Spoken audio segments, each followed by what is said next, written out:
Good morning, friends. Today we are going to see third poem of second section, that is the Inchcape Rock. Inchcape Rock poem is written by Robert Southey.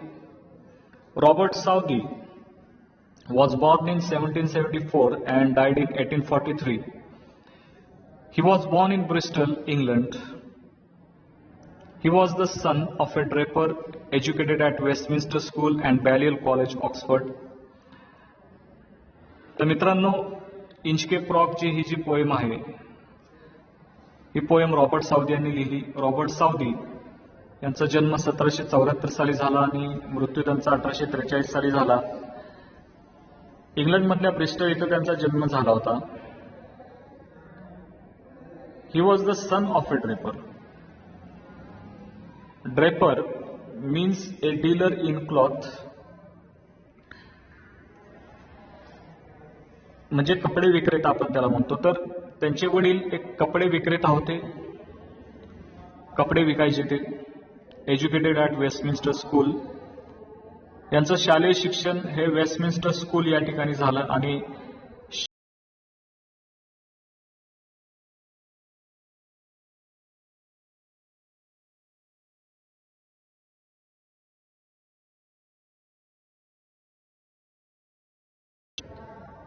तर laureate म्हणजे means very respected poet.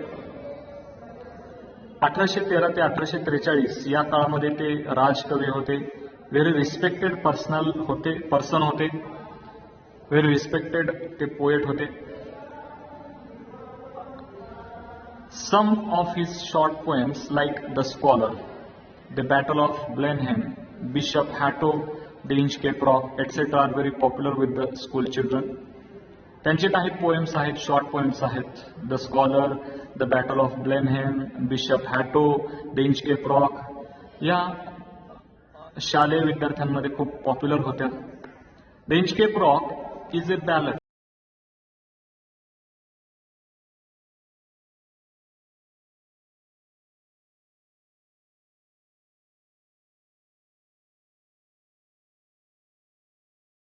एका इन्सिडेंटवर, एखाद्या प्रसंगावर ही poem आधारित आहे. त्याच्यामध्ये एक प्रसंग दाखवलेला आहे. It is the story of the 14th century attempt by the abbot of Aberbrothock to install a warning bell on Inchcape, a notorious sandstone reef about 11 miles or 18 kilometers off the east coast of Angus, Scotland, near Dundee and Fife, occupied by the Bellrock Lighthouse. ही story जी आहे ती 14व्या शतकातली आहे. या स्टोरीमध्ये काय दिलेलं आहे तर एक अटेम्प्ट आहे, एक प्रयत्न आहे.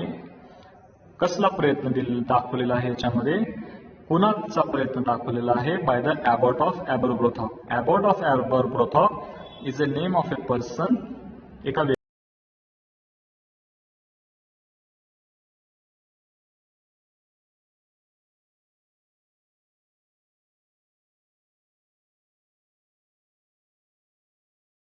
मॉन्क्स. आणि हे मॉन्क्स कुठं असतात तर ॲबेमध्ये. ॲबेमधले जे मॉन्क्स आहेत, ॲबे म्हणजे काय तर a building where monks or nuns live or used to live, की जिथं ख्रिश्चन संत जे आहेत त्यांना मॉन्क्स म्हणतात आणि ज्या लेडीज ख्रिश्चन संत आहेत त्यांना नन म्हणतात. हे जिथं राहतात त्याला ॲबे म्हणतात. आणि त्या ॲबेचा, त्या बिल्डिंगचा ते हेड होते ॲबॉट ऑफ ॲबरब्रोथॉक.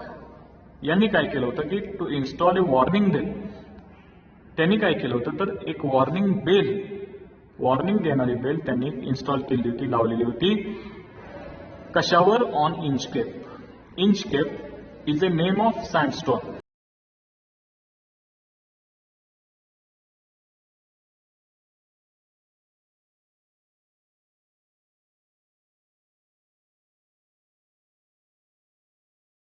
ही जी बेल होती ए नोटोरियस सँडस्टोन. आणि हा जो स्टोन होता, वाळूचा जो दगड होता, इंचकेप रॉक, हा हे एका वाळूच्या दगडाचं नाव आहे. आणि हे जे सँडस्टोन आहे a notorious, notorious means not famous, की जे खूप प्रसिद्ध होतं किंवा जो भयानक असा तो दगड होता. reef about 11 miles 18 kilometer of the east coast of Angus, Scotland. आणि हा जो दगड होता तो रीफ होता. रीफ म्हणजे पाण्याखाली होता, under the water, about 11 miles or 18 kilometers of the east coast of Angus, Scotland. Of means very far. तो खूप लांब होता, म्हणजे 18 किलोमीटर लांब होता किंवा 11.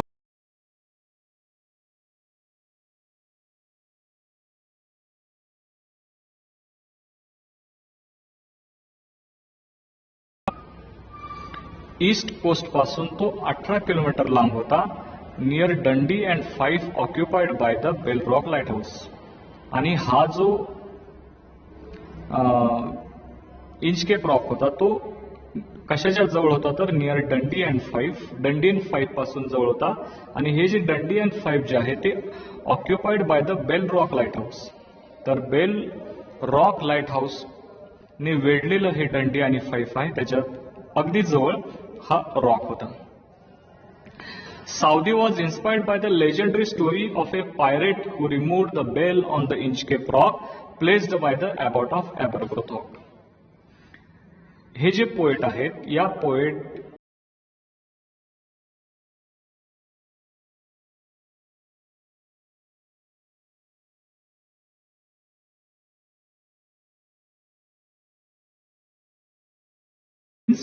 इमॅजिनेटिव्ह स्टोरी, एक कल्पना केलेली, इमॅजिनेशन केलेली, किंवा त्याला आपण दंतकथा म्हणतो की जी खरी नसते, ऑफ ए पायरेट. एक पायरेट होता, एक समुद्री डाकू होता. पायरेट म्हणजे समुद्री डाकू. Who removed the bell on the Inchcape Rock. त्याने काय केलं होतं तर त्या इंचकेप रॉकवर लावलेल्या असलेली ती बेल त्याने काढून टाकली होती. प्लेस्ड म्हणजे असणे, ठेवणे, by the Abbott of Aberbrothock. Abbot of Aberbrothock यांनी लावलेली ती बेल त्याने पाडली होती. आणि अशी ती स्टोरी होती. त्या स्टोरी पासून इन्स्पिरेशन घेऊन त्यांनी ही पोएम लिहिली साऊदी यांनी. The poem gives us a message that those who do wrong things will meet with due.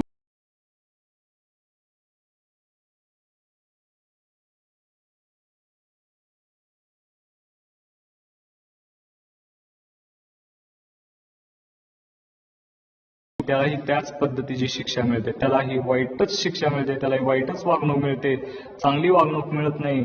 As तुम्हाला दुसरी एक म्हण तुम्हाला माहिती असेल, ॲज यू सो शाल यू रीप. जैसी करणी वैसी भरणी. जसं तुम्ही पेराल तसेच उगवेल. म्हणजे जसं तुम्ही समोरच्या सोबत कराल, वागाल, तशाच पद्धतीची वागणूक तुम्हाला मिळाल्याशिवाय राहणार नाही. तर याच्यावर आधारित ही, ह्या थीमवर आधारित ही पोएम आहे. तर ही इंचकेप रॉक या पोएम मध्ये जो इन्सिडेंट दाखवलेला आहे, जो प्रसंग दाखवलेला आहे, तो मी तुम्हाला थोडक्यात सांगतो की या पोएम मध्ये अबॉट ऑफ एबरब्रोथॉक हा एक प्रोटॅगॉनिस्ट आहे, मेन कॅरेक्टर आहे.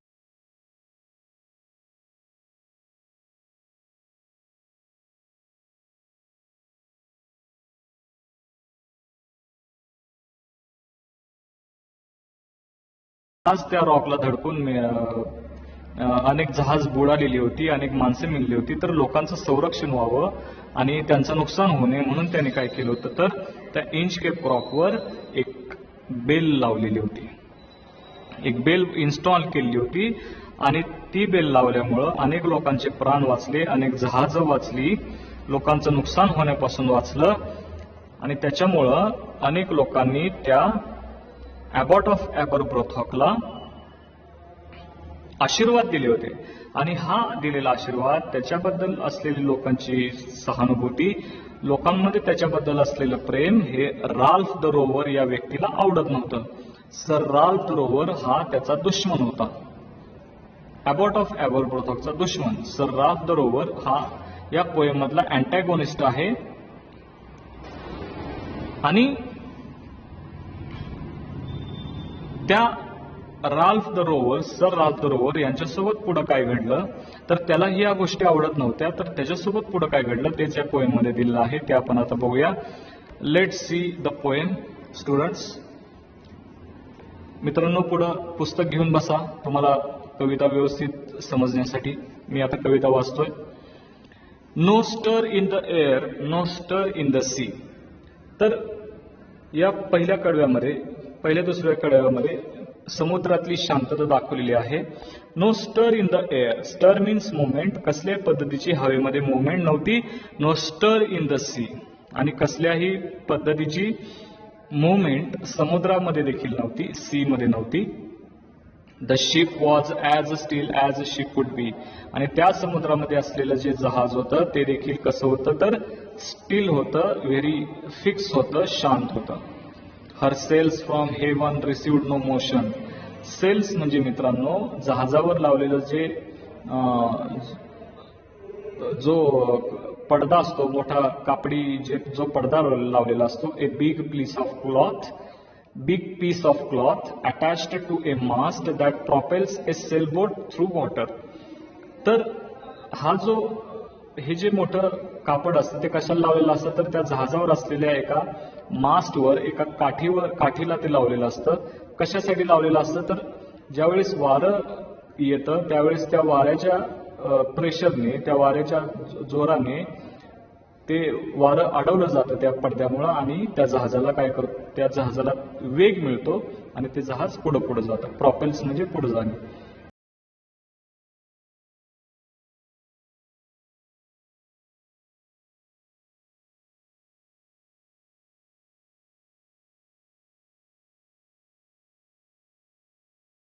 हेवनचं इथं मिनिंग आहे स्काय. तर स्काय मधून कसल्याही पद्धतीचं वारं वाहत नव्हतं. आकाशातून कसल्याही पद्धतीचं वारं वाहत नव्हतं आणि त्याच्यामुळं त्याच्यामध्ये देखील कसल्याही पद्धतीची त्या शिपमध्ये मोशन होत नव्हती, हालचाल होत नव्हती. Her keel was steady in the ocean. Keel means base of ship or frame आपण त्याला म्हणूया. तर जहाजाची जी फ्रेम असते किंवा खालची जी बाजू असते ज्याला बेस ऑफ द शिप म्हणतो त्याला कील म्हणलेलं आहे. हर कील वॉज स्टेडी. हर शब्द इथं त्या ह्याच्यासाठी आलेला आहे, शिपसाठी. हर keel was steady in the ocean. आणि त्या शिपचा जो कील होता तो देखील अगदी स्थिर होता, शांत होता. कारण हवेमध्ये किंवा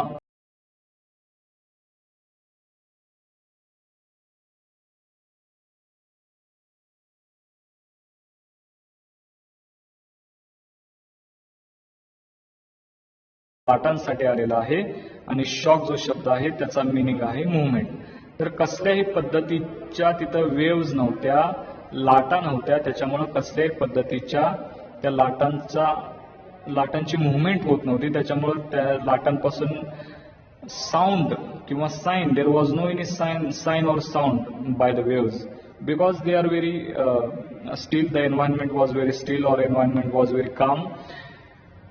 कारण कसल्याही पद्धतीचं वारं तिथं नसल्यामुळं, हालचाल नसल्यामुळं लाटा देखील नव्हत्या.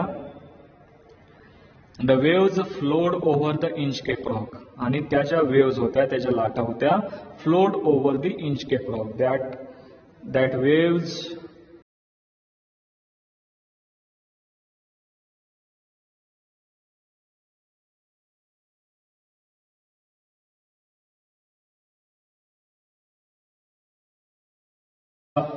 वर येत होत्या. रोज म्हणजे राईचा पास्ट टेन्स आहे. थोड्याशा वर येत होत्या. Fell means go down. थोड्याशा खाली जात होत्या. They did not move the Inchcape Bell. त्या थोड्याशा वर खाली करत होत्या लाटा. थोडीशी हालचाल होती, जास्त नव्हती. त्याच्यामुळं परंतु त्यांच्या त्या हालचालींमुळं, त्यांच्या त्या मुवमेंटमुळं ती बेल मात्र हलत नव्हती. The Abbott of Aberbrothock. Abbot of Aberbrothock, I told you earlier that the Abbot of Aberbrothock is the main character or protagonist of this poem, hero of the poem. आणि हा जो Abbot होता, Abbot म्हणजे कोण मी तुम्हाला मगाशी सांगितलेलं आहे. तर त्या ॲबेचा तो हेड होता की जिथं हे ख्रिश्चन मॉन्क्स राहत होते. आणि त्याने काय केलेलं होतं तर Abbot of Aberbrothock placed that bell on the Inchcape Rock. तर त्याने काय केलं होतं तर त्या इंचकेप रॉकवर त्या ॲबॉट ऑफ ॲबरब्रोथॉकने बेल बसवलेली होती. खाली तुम्हाला इमेज दिसत असेल पेज नंबर 104 वर. काळ्या रंगाचा जो दगड आहे तोच इंचकेप रॉक आहे आणि त्याच्यावर हॉरिझॉन्टली आणि व्हर्टिकली अशी दोन लाकडं दिसत आहेत. वाय आकाराचं एक दिसत आहे आणि ती लाकडं आहेत आणि त्याच्यावरती बेल लावलेली आहे. ऑन ए बॉय, ते बॉय आहे. मी आता तुम्हाला जे सांगितलं की हॉरिझॉन्टली आणि व्हर्टिकली, आडवा आणि उभे जी लाकडं आहेत त्याला बॉय म्हणतात. On a buoy, buoy means floating object anchored in the sea to mark dangerous place.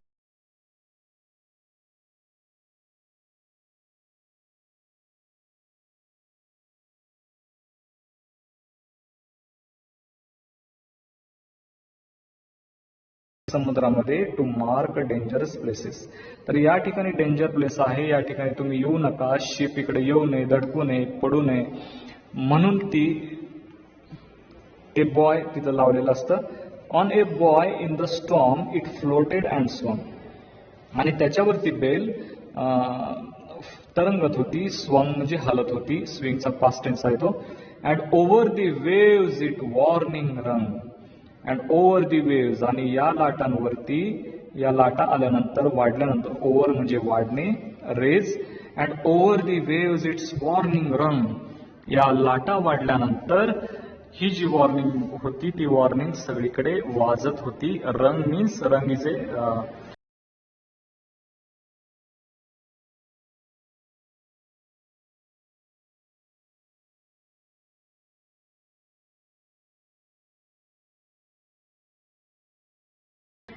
by the surges swell.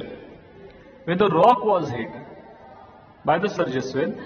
Surges swell याचा मिनिंग शेजारी दिलेला आहे की sudden and great rise in the level of the sea. तर समुद्रातल्या पाण्याची level अचानक वाढणे त्याला म्हणायचं सर्जेस स्वेल. स्वेल म्हणजे वाढणे. ही जी पाण्याची पातळी जी होती समुद्रातली, when the rock was hid, hid म्हणजे लपणे. तर हा जो इंचकेप रॉक होता तो पाण्यामध्ये काय होत होता, तर तो पाण्यामध्ये लपायचा किंवा तो पाण्यामध्ये जायचा, तो पाण्याखाली जायचा. कधी सर्जेस स्वेल म्हणजे समुद्रातलं पाणी वाढल्यानंतर तो दगड दिसत नसायचा. The mariners heard the warning bell. आणि ते पाणी वाढल्यानंतर काय व्हायचं की ते जे मरीनर होते, ते जे खलाशी होते, मराठीमध्ये आपण त्याला खलाशी म्हणतो, त्या खलाशांना त्या वॉर्निंगचा आवाज यायचा. they can heard the warning bell, and then they knew the perilous rock. And at that time, after hearing the bell of warning bell, after hearing the warning bell, they came to know that there is a perilous rock. Perilous means perilous rock. Perilous means dangerous. त्या बेलचा आवाज आल्यानंतर लोकांना समजायचं, त्या मरीनर्सना समजायचं, इथं दे जो वर्ड आहे तो मरीनर्ससाठी आलेला आहे, की त्यांना त्यावेळेस समजायचं की इथं पेरिलस रॉक आहे, पुढे डेंजरस रॉक आहे, आणि त्या रॉकला जर आपण धडकलो तर आपली शिप खाली पुढे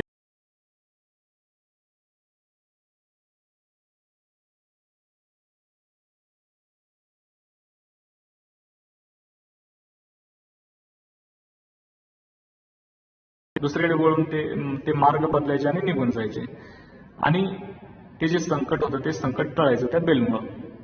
ती बेल कोणी लावली होती, तर ॲबॉट ऑफ ॲपरब्रोथॉकनी. आणि याच्यामुळं लोकांचे त्यांना blessed, blessed means old English form of blessed. तर ब्लेस्ड जो वर्ड जो आहे, जो आपण आता यूज करतो, त्या ब्लेस्ड मिनिंग, तो ब्लेस्ड वर्डसाठी ओल्ड इंग्लिशमध्ये त्याला ब्लेस्ड असं म्हणायचे. ब्लेस्डला ब्लेस्ड म्हणायचे ओल्ड इंग्लिशमध्ये. तर ते लोक जे आहेत, मरीनर जे आहेत, त्याच्या या कामामुळं ते लोक त्या ॲबॉट ऑफ ॲपरब्रोथॉकला आशीर्वाद द्यायचे. The sun in the haven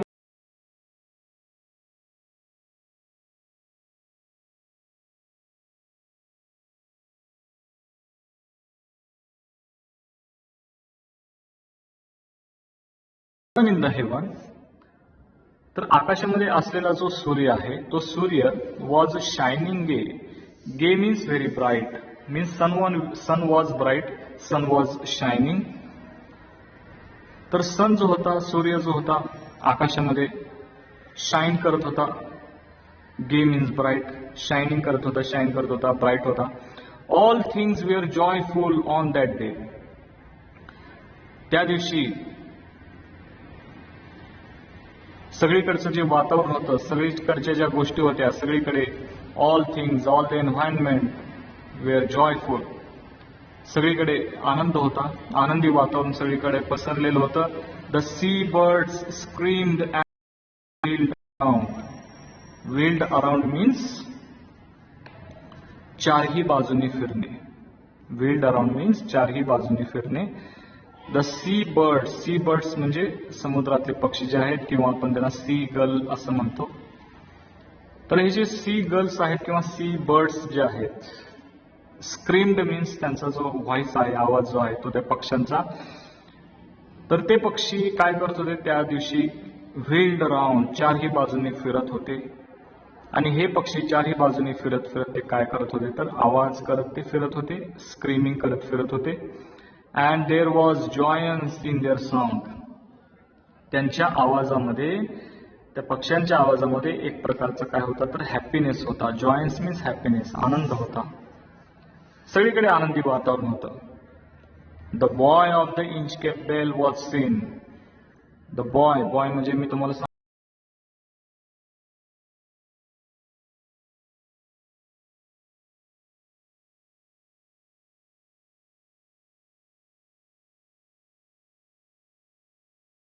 boy म्हणतो. The buoy of the Inchcape bell was seen. आणि ती जी बेल होती, इंचकेप रॉकवर लावली, ती जी इंचकेप बेल जी होती ती दिसली. ए डार्कर, ती जी दिसायची, the darker speck on the ocean green. आणि ती जी बेल होती ती कशाप्रमाणे दिसत होती, कशा प्रकारे दिसत होती? ए डार्कर स्पेक. स्पेक मीन्स ए टायनी डॉट, एक छोटासा डॉट, एक छोटासा टिंब आपण म्हणूया. एक छोट्याशा टिंबाप्रमाणे, एका छोट्याशा डागाप्रमाणे तो जो इंचकेप रॉक जो होता, ती जी इंचकेप बेल जी होती ती एका छोट्याशा डागाप्रमाणे दिसत होती. म्हणजे तो ओशन किती मोठा होता याची एक आयडिया आपल्याला याच्यातून येते. ओशन खूप मोठा होता आणि त्या मोठ्या ओशनमध्ये ती एक छोट्याशा डॉट प्रमाणे ती बेल दिसत होती. Sir Ralph the rover walked his deck. आणि सर राल्फ द रोवर जे होते, राल्फ द रोवर हा कोण आहे? तर अँटागोनिस्ट आहे या आपल्या पोएम मधला जो एनिमी आहे.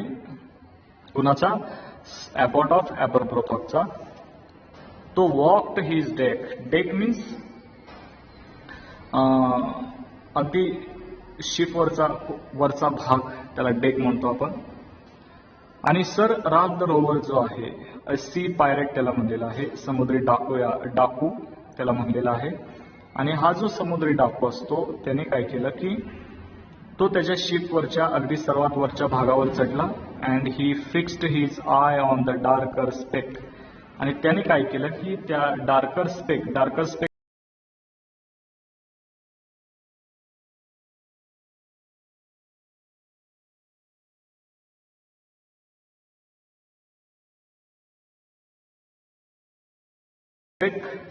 he felt the cheering power of spring.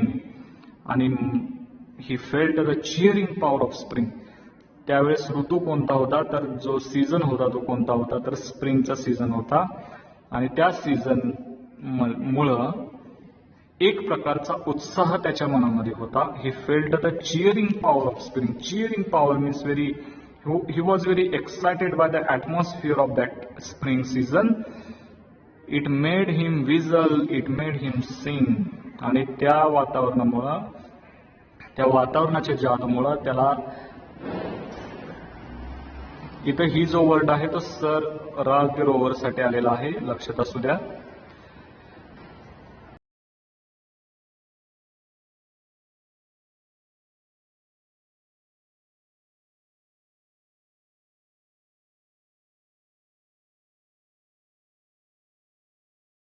Mirthful means very happy or overjoyed.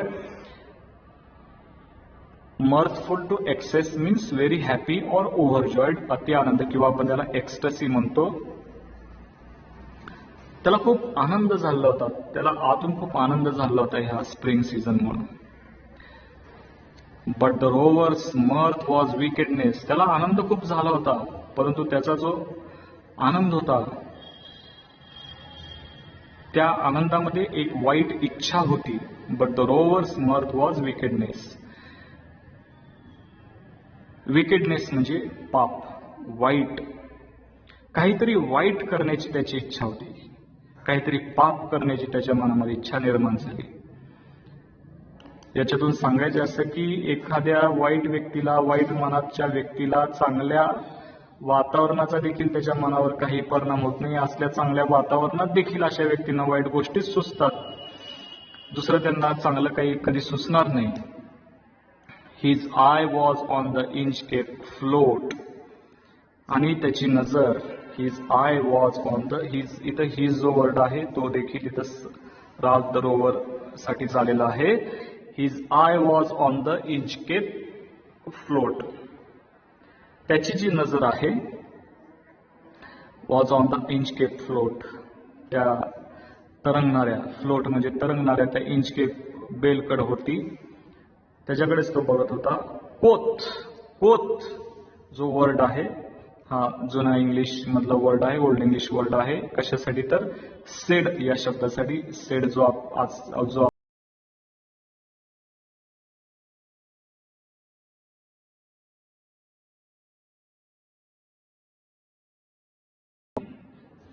तो त्याच्या लोकांना म्हणाला की my men put on the boat. Put on चला, बोट, आपली बोट काढा. पुट आउट काढणे, आपली बोट काढा, असं त्याने लोकांना म्हणाला. And row me to the Inchcape rock. आणि तुम्ही मला पुढे घेऊन चला. रो मी, घेऊन चला, टू द इंचकेप रॉक, त्या इंचकेप रॉक पर्यंत मला घेऊन चला. And I will plague the Abbott of Aberbrothok. आणि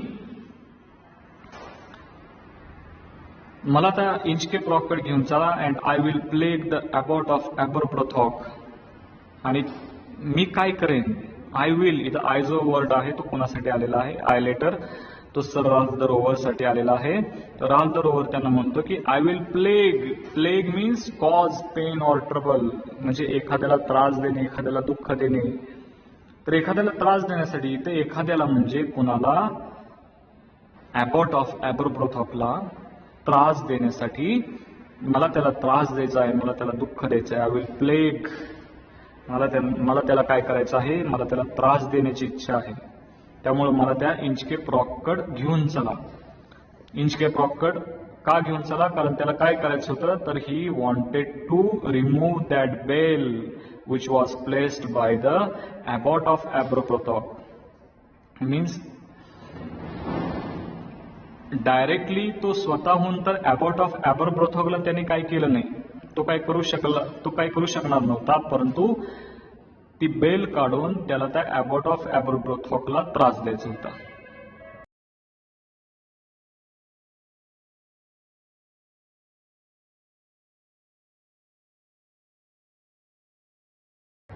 आपल्या या पोएमचा राहिलेला जो भाग आहे तो आपण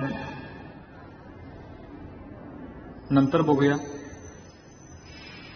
राहिलेला झालेली पोएम परत एकदा वाचा. जेवढे काही स्टांजाज मी तुम्हाला आता वाचून त्यांचा जो मिनिंग सांगितलेला आहे तो मिनिंग परत एकदा वाचा. जे वर्ड्स आहेत ते परत एकदा वाचा. राहिलेला भाग आपण नंतर बघूया. थँक्यू.